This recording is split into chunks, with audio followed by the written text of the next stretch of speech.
Hello everyone, I am Rajendra Kumar और आप देख रहे हैं आपका अपना चैनल physics.edu.राजेंद्र। तो चैनल को लाइक भी कीजिए प्यारे बच्चों और सब्सक्राइब भी ज़रूर कीजिए ताकि सभी बच्चों को इसका बेनिफिट मिल सके। तो जैसा कि अब लॉकडाउन चल रहा है, आपके लिए विद्यालय आना संभव नहीं है, तो आप जो वीडियो को पूरा देखें और ध्यान से देखें। आपके लिए स्पेशल हमने ये वीडियो बनाए हैं और हमारा दावा है कि यदि आप वीडियो को ध्यान से सुनोगे, ध्यान से देखोगे तो साइंस बिल्कुल आपको आसान लगेगी। एक एक पॉइंट जो है आपका क्लियर कर दिया जाएगा वीडियो के दौरान। कोई पॉइंट ऐसा नहीं होगा जो आपके ना समझ में आए, ऐसा हम विश्वास दिलाते हैं आपको। तो हमारा जो आज का चैप्टर है वो है गति, मोशन लेसन है हमारे पास, और आज हम इसमें करेंगे पाठ्य पुस्तक के प्रश्न उत्तर। जो टेक्सचुअल क्वेश्चन होते हैं, जैसे हम लेसन पढ़ते हैं साइंस का, एनसीईआरटी बुक्स की, जो हमारे हरियाणा विद्यालय शिक्षा बोर्ड की साइंस की पुस्तक है, उसके बीच में, लेसन के बीच में कुछ प्रश्न, जैसे हम लेसन पढ़ते हैं तो साथ साथ कभी एक प्रश्न कभी दो प्रश्न दिए होते हैं, उसके हमें प्रश्न उत्तर देने होते हैं। आज हम उन्हीं को करेंगे। इससे पहले हमने जो है इसके ऊपर एक वीडियो बनाया था जिसमें हमने कुछ बेसिक टर्म्स ली थी, जिसमें अदिश राशि क्या होती है, सदिश राशि क्या होती है, त्वरण क्या होता है, ये कितने प्रकार का होता है, तो वेलोसिटी क्या है, दूरी क्या है, विस्थापन क्या है, ये पॉइंट हमने कवर किए थे। और आज के वीडियो में हम कवर करेंगे उसी से रिलेटेड हमारा जो मोशन गति लेसन है, उसमें प्रश्न पत्र हैं, जो प्रश्न पत्र हैं हमारे, कुछ इम्पोर्टेंट क्वेश्चन भी हैं उसमें, हम आपको साथ साथ बताते जाएंगे। तो आप बने रहिए हमारे साथ और चलिए शुरू करते हैं हमारा आज का टॉपिक। प्रश्न उत्तर दिए गए हैं।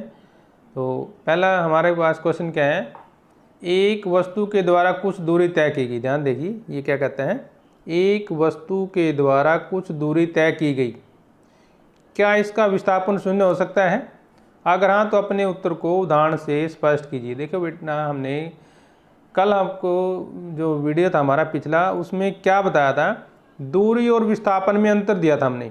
देखिए, दूरी और विस्थापन, तो क्या अंतर है भी? जो दूरी, पहले हम दूरी की बात करते हैं।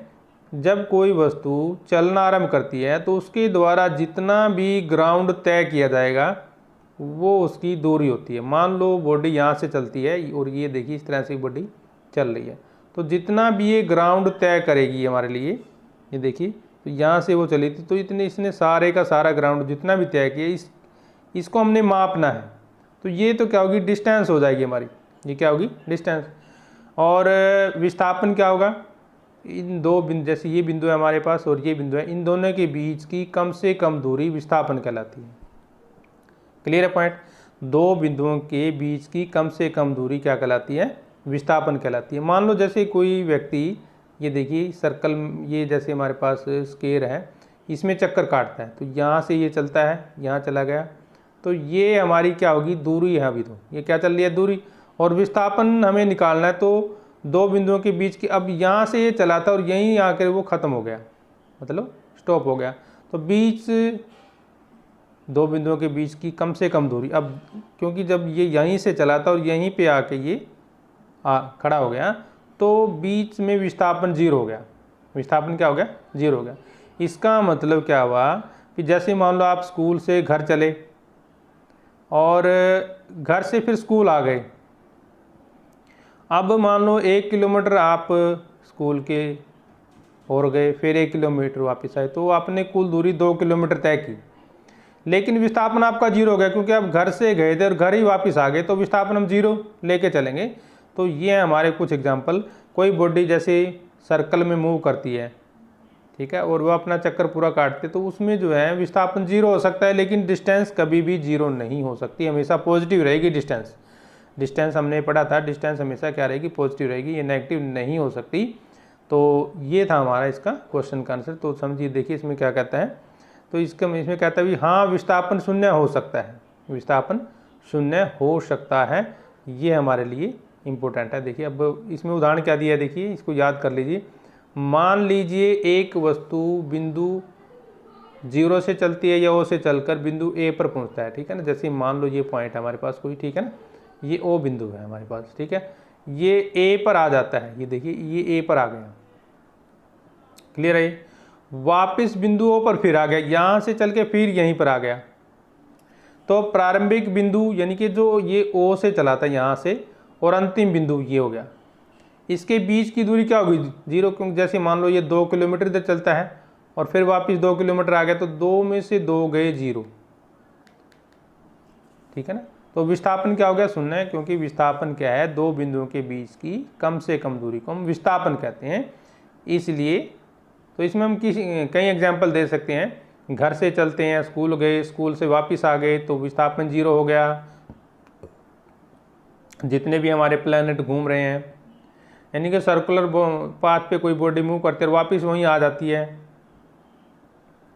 तो वो भी विस्थापन 0 हो सकता है। इस तरह के एग्जाम्पल भी हम दे सकते हैं। देखिए सेकंड क्वेश्चन हमारा ध्यान से, एक किसान 10 मीटर की भुजा वाले एक वर्गाकार खेत की सीमा पर 40 सेकंड में चक्कर लगाता है। ध्यान देखिए, एक किसान है जो, तो वो 40 सेकंड में एक चक्कर लगाता है, और 2 मिनट 20 सेकंड के बाद किसान के विस्थापन का परिणाम क्या होगा। देखिए विस्थापन निकालना है आपको, देखिए ध्यान से देखिए, ये नोट कर लीजिए।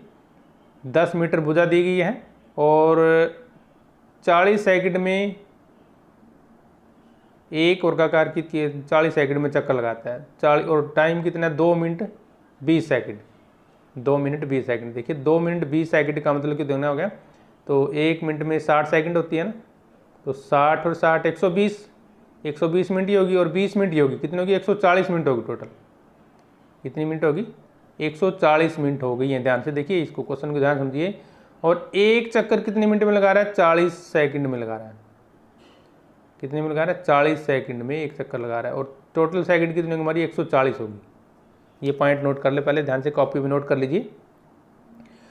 ये देखिए हमारे पास 2 मिनट 20 सेकंड है, तो टोटल कितनी सेकंड होगी 140 होगी, और एक चक्कर वो देखिए 40 सेकंड में लगा रहा है। कितने में लगा रहा है, 40 सेकंड में लगा रहा है। तो अब देखिए हम किस पे चलते हैं, देखिए ये देखिए एक चक्कर हमारे पास, ये देखिए 10 और 10 20 30 40, क्लियर है ना। अब टोटल सेकंड कितनी थी 140, कितनी है 140 सेकंड हमारे पास टोटल, ठीक है। तो यहाँ से चला तो एक चक्कर कितना हो गया 40 सेकंड में हो गया, फिर दूसरा चक्कर कितने में होगा 40 और जोड़ दो, ठीक है ना। फिर दूसरा चक्कर कितने में 40 और जोड़ दो, 40 और 40 80 हो गया। देखिए अब 2 चक्कर कट गए ना इसकी। अब तीसरे चक्कर में कितना हो गया, फिर 120 हो जाएगा। कितना हो जाएगा 120। कहने का मतलब तीसरे चक्कर में वो यहीं आ गया 120 सेकंड में कहाँ पर आ गया, ये यहाँ पर आ गया, क्लियर है। इसके बाद हमारी कितनी मिनट और बच गई, 20 और बच गई है सेकंड, सॉरी कितनी सेकंड कितनी बच गई 20। अब यहाँ से फिर यहाँ गया वो, फिर यहाँ आ गया। ये समझ में आ गया आपको, मतलब यहाँ से यहाँ आया वो, ठीक है ना। अब आपके समझ में आ गया सवाल, अब सोल्व करते हैं इसको ध्यान से। देखिए खेत की भुजा कितनी है 10 मीटर, तो टोटल 40 मीटर चलेगा एक चक्कर लगाने में, ठीक है। और 40 सेकंड में एक चक्कर लगाता है वो, ठीक है। तो 2 मिनट में टोटल वही 140 सेकंड होगी हमारी, क्लियर है पॉइंट यहाँ पे। अब क्योंकि 40 सेकंड में 40 मीटर चक्कर लगाते हैं, ठीक है ना। 40 मीटर में देखिए ऐसे दिया था ना, ये देखिए ऐसे है ये, और इसकी भुजा कितनी है 10 है ना, तो ये भी 10 है, ये भी 10, ये भी 10, तो 40 सेकंड में 40 चक्कर लगाता है, ठीक है। इसलिए एक सेकंड में किसान द्वारा तय की गई दूरी 40/40 हो जाएगी ना, यानी कि एक सेकंड में 1 मीटर। अब सीधी सी बात है भाई, 40 मीटर 40 सेकंड में कर गया, तो 1 मीटर 1 सेकंड में करेगा ना, क्लियर है बात ये। इस प्रकार 140 सेकंड में कितनी दूरी तय करेगा, 140 मीटर करेगा, समझ गया ना। अब इस 140 सेकंड में लगाए गए घूर्णन की संख्या, कितने चक्कर काटे उसने 40/40 यानी कि 1 मीटर। इसी प्रकार 140 मिनट में, सॉरी सेकंड में किसान द्वारा तय की गई दूरी कितनी आ जाएगी 1 गुणा 140 यानी 140 मीटर आ जाएगी। अब 140 सेंटीमीटर में किसान द्वारा लगाए घूर्णन की संख्या क्या होगी? कुल दूरी बटे परिधि। तो कुल दूरी कितनी आएगी और परिधि कितनी आएगी? यानी कि 3.5 चक्कर लगाएगा। इस प्रकार 3.5 चक्कर के बाद किसान के खेत पर बिंदु पर होगा। तो इसलिए विस्थापन हमारे पास क्या रहेगा? देखिए 10 का स्क्वायर प्लस 10 का स्क्वायर, ये आ जाएगा हमारे पास। फिगर से देखते हैं, पहले फिगर में समझ में आएगा आपको। ये फिगर हमारा, ठीक है ना। तो जैसे हमने कहा है 140 सेकंड है हमारी, कितनी है? 140। तो एक चक्कर काटा उसने पहले, पूरा हो गया 40 में। फिर दूसरा चक्कर काटेगा, कितने हो गए? 40 और 40 80 हो गया। फिर तीसरा चक्कर काटेगा 40 और 40 120 हो गया। कितना हो गया? 120, 120 हो गया। अब फिर दूसरा चक्कर काटता है तो वो यहाँ से चल रहा है, कहीं से भी चला दो आप, यहाँ से चलाओ, या क्योंकि जब बराबर भुजाएं हैं तो कोई दिक्कत नहीं, यहाँ से यहाँ चला दो, ठीक है। तो 20 सेकंड बची है हमारी, देखिए ध्यान से, कितनी सेकंड? 20। तो ये यहाँ से यहाँ 20 में 10 और 10 20 यहाँ आएगा ना, देखिए। अब निकालना विस्थापन। विस्थापन कहता है दो बिंदुओं के बीच की कम से कम दूरी। ये तो हमारी दूरी हो जाएगी ना, अगर हम दूरी कितनी होगी? 10 और 10 20 तो दूरी हो जाएगी, लेकिन निकालना विस्थापन है। अब ये सी पॉइंट और ए पॉइंट के बीच की कम से कम दूरी ये हो सकती है, ये है ना। तो ये बन गई हमारी समकोण त्रिभुज, जिसमें ये कोण 90 डिग्री का होता है। और समकोण त्रिभुज में ये क्या है हमारे पास? कर्ण। ये क्या है? कर्ण। तो फार्मूला होता है हमारे पास कर्ण का वर्ग बराबर आधार का वर्ग जमा में लंब का वर्ग।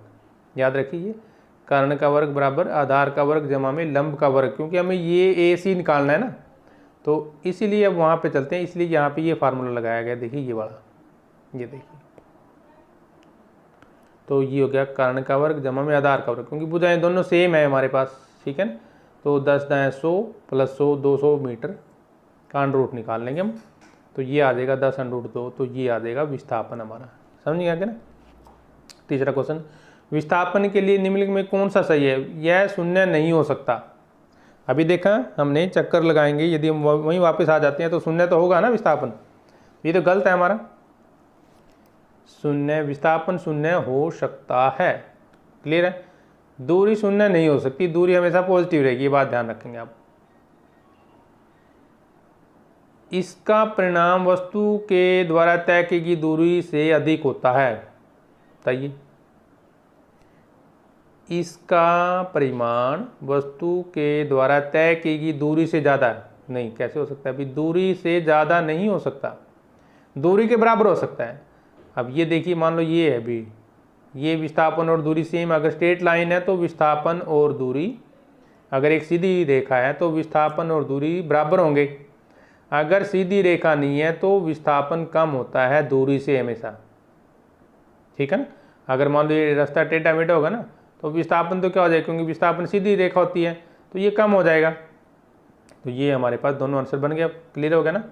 विस्थापन के लिए निम्न में से कोई भी सही नहीं है। पहला कथन गलत है क्योंकि विस्थापन शून्य हो सकता है। दूसरा कथन भी गलत है क्योंकि विस्थापन वस्तु के द्वारा तय की गई दूरी के बराबर या कम होता है। अब चाल और वेग में अंतर देखिए क्या करते हैं हमारे पास। किसी भी दिशा में वस्तु द्वारा तय की गई इकाई समय में तय की गई दूरी होती है। देखिए ये डेफिनेशन याद कर लीजिए। किसी भी दिशा में, दिशा कोई भी हो सकती है, वस्तु द्वारा समय की इकाई में तय की गई दूरी, ठीक है, चाल होती है, वे किसी निश्चित दिशा में होगा, इसकी डायरेक्शन होगी, समय की इकाई में तय की गई दूरी होती है, ठीक है।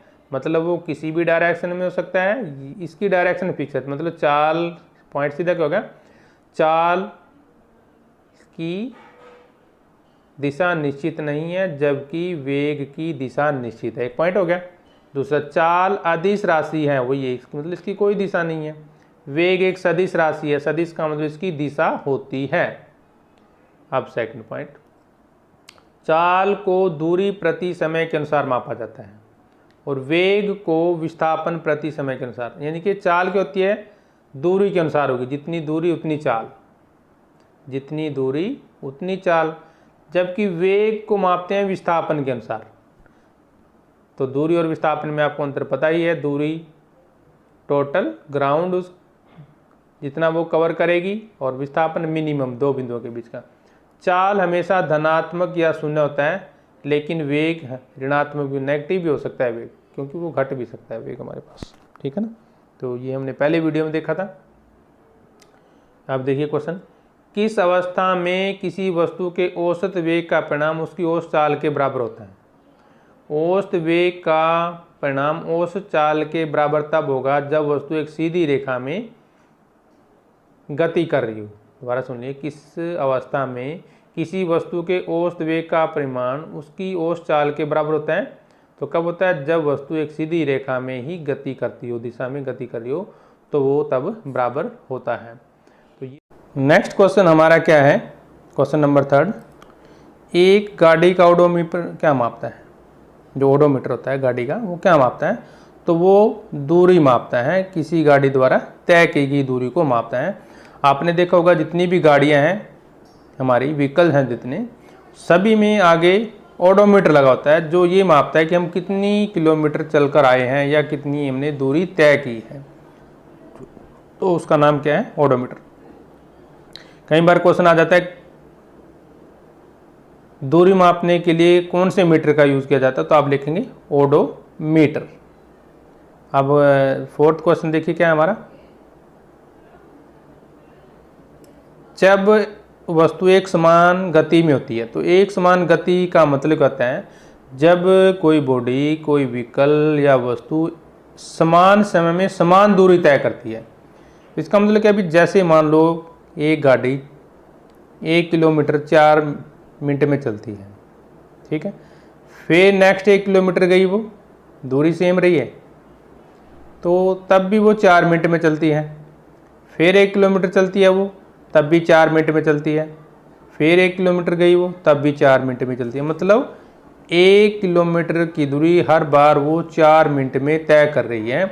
तो ये उसकी क्या होगी, हमारी एक समान गति होगी। क्या होगी वो? एक समान गति। और जब ऐसा होगा तो गाड़ी स्ट्रेट लाइन में होगी, तो सीधी रेखा होगी। क्या होगी वो? सीधी रेखा हमें दिखाई देगी जब वस्तु समान समय में समान दूरी तय करती है। तो वस्तु का मार्ग कैसा दिखाई देगा? सरल रेखा में, यानी कि सीधा दिखाई देगा। अब नेक्स्ट क्वेश्चन देखिए, एक प्रयोग के दौरान अंतरिक्ष यान से एक सिग्नल को पृथ्वी पर पहुंचने के लिए 5 मिनट लगते हैं, ठीक है ना। पृथ्वी पर स्थित स्टेशन से उस अंतरिक्ष यान की दूरी क्या है? तो सिग्नल की चाल, प्रकाश की चाल, सिग्नल की चाल प्रकाश की चाल होती है हमेशा, और वो कितनी होती है? 3 गुणा में 10 की शक्ति 8 मीटर प्रति सेकंड। मतलब क्या है भाई, जो प्रकाश है वो एक, देखिए, मीटर प्रति सेकंड है, देखिए, ठीक है ना, मीटर प्रति सेकंड, यानी कि 1 सेकंड में 3 गुणा 10 की शक्ति 8 मीटर चल देता है। ये क्लियर ना, प्रकाश की चाल हो जाएगी। अब टाइम कितना लगा पहुंचने? 5 मिनट दिया हुआ है, तो हमें सेकंड में चेंज करना है। कितना हो जाएगा? 300 सेकंड। कितना हो गया? 300, क्योंकि 5 मिनट दिया हुआ था, तो 60 से गुणा करके किस में आ गई? सेकंड में आ गया हमारा। पृथ्वी पर स्थित स्टेशन से अंतरिक्ष यान की दूरी, दूरी का फार्मूला हमने पढ़ा था चाल गुणा समय। दूरी क्या होती है? चाल गुणा समय। नोट कर लीजिए, दूरी क्या होती है? चाल गुणा में समय। तो ये चाल और ये समय, तो मल्टीप्लाई करेंगे, जब गुणा करेंगे तो ये आ जाएगा 9 गुणा 10 की शक्ति 10। देखिए, 9 गुणा 10 की शक्ति 10 आ जाएगा, ठीक है ना, क्योंकि 2 जीरो ये है ना। देखिए, तो जितनी जीरो होंगी उतनी पावर बढ़ जाएगी। ये देखिए, तो 2 जीरो है तो 2 पावर बढ़ गई, 10 की शक्ति 2 होगी, 8 से 10 की शक्ति 2 बढ़ गई हमारे पास। ये होता है गुणा का नियम। आप किसी वस्तु के बारे में क्या कहेंगे?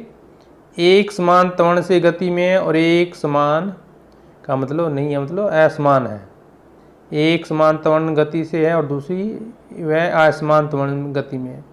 तो एक समान त्वरण, जिसको हम इंग्लिश में यूनिफॉर्म एक्सेलरेशन बोलते हैं, जब कोई वस्तु एक सरल रेखा में चलती है और उसका वेग समान समय अंतरालों में समान रूप से बढ़ता है या घटता है तो वस्तु के त्वरण को एक समान त्वरण कहते हैं। तो जैसे अभी हमने देखा था ना एक समान गति, तो सेम वही पॉइंट बनता है। तो जब कोई वस्तु एक सरल रेखा में चलती है तो उसका वेग समान समय अंतराल में समान रूप से बढ़ेगा या घट जाएगा तो वस्तु के त्वरण को एक समान त्वरण कहते हैं। इसका उल्टा हो जाएगा असमान त्वरण।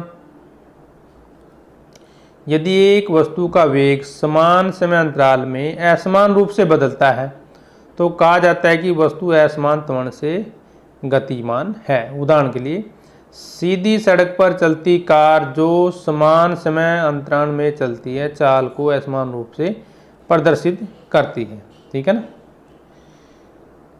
और एक रेलगाड़ी स्टेशन से चलना प्रारंभ करती है तो और एक समान त्वरण के साथ चलते हुए 10 मिनट में 40 किलोमीटर प्रति घंटे की चाल प्राप्त करती है। इसका त्वरण ज्ञात कीजिए।